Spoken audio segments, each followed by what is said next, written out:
In 1999, workers laid fiber optic cable on the ocean floor. Much of that cable is still working today, a quarter century later, carrying this very video.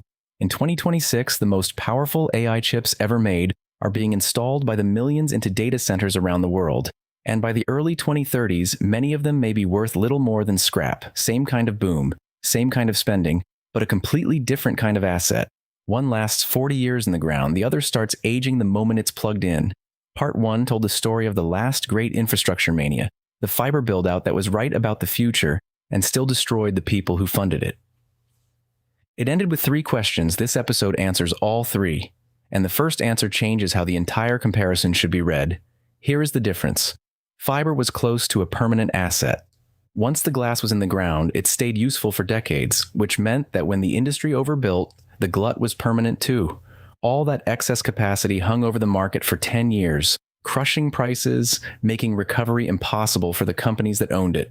The oversupply could not expire, it could only wait to be used. AI chips are the opposite. A cutting-edge accelerator has an economic life measured in a handful of years. Each new generation makes the previous one dramatically less competitive per unit of electricity. The asset doesn't sit in the ground waiting, it melts, and that single fact cuts both ways. The bear case: this isn't a one-time build-out like fiber, so it's a treadmill. Like the $600 billion spent this year buys perhaps half a decade of relevance and then must be spent again forever just to stand still. If the revenue doesn't arrive on schedule, the depreciation charges arrive anyway, but the bull case comes from the same physics. Because the asset expires, a true decade-long glut, the thing that actually killed the fiber industry, is close to impossible. Any oversupply of compute self-corrects in a few years as old chips retire. In 1999, overbuilding created a permanent overhang. In 2026, overbuilding creates a temporary one. That is a real difference, not a talking point. Question 2. In the wreckage of 2002, some companies died and some walked out alive, and the survivors shared one identifiable trait. It wasn't better technology. Nortel had brilliant technology. It wasn't size. WorldCom was enormous. The trait was simpler. The survivors got paid in cash, not in promises. They didn't lend money to their own customers to manufacture demand. They didn't fund the build-out with debt that assumed perfection.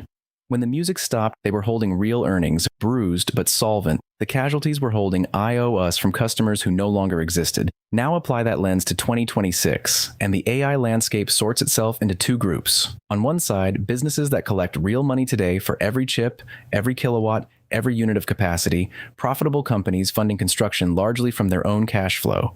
On the other, heavily leveraged builders whose plans assume uninterrupted exponential demand and circular arrangements where suppliers invest in the very customers who buy from them, booking the round trip as growth.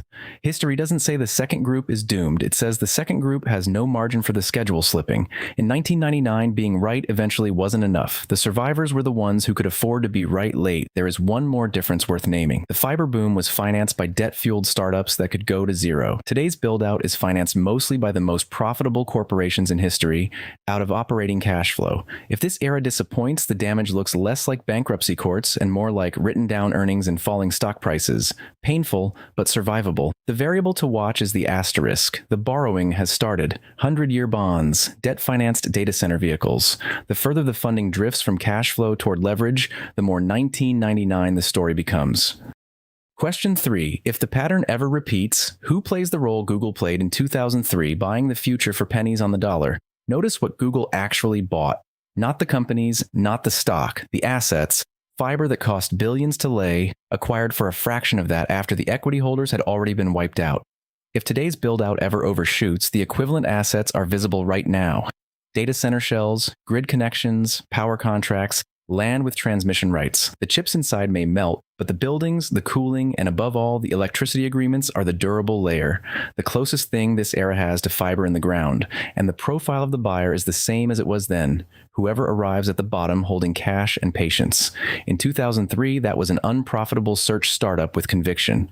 Next time, it could be a cash-rich technology giant, an infrastructure fund, a sovereign investor. The label doesn't matter. The framework does. In capital-intensive manias, the biggest fortunes have historically gone not to the builders and not to the first believers, but to the disciplined buyers of distressed assets after the schedule breaks. That is not a prediction that it will break. It is a description of who benefits if it does. So, is this 1999? Here is the honest answer the loudest voices on both sides won't give.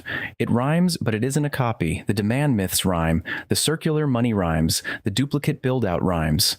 But the asset melts instead of lasting forever, which makes a permanent glut unlikely. And the money comes from cash flow instead of junk bonds, which makes a systemic collapse harder. The fiber investors of 1999 were not wrong about the internet. They were levered to being right on schedule. That was the fatal mistake, not the belief, the leverage, and the timing, which leads to the only conclusion this channel will ever offer. Nobody reliably times the top of a mania, and nobody rings a bell when the schedule breaks. The investors who survived 2002 and the ones who bought the bottom in 2003 shared one discipline. They were positioned so that being wrong for a while didn't finish them.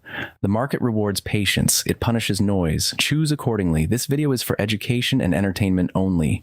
It is not financial advice, and nothing here is a recommendation to buy or sell any security. Markets involve risk. Always do independent research.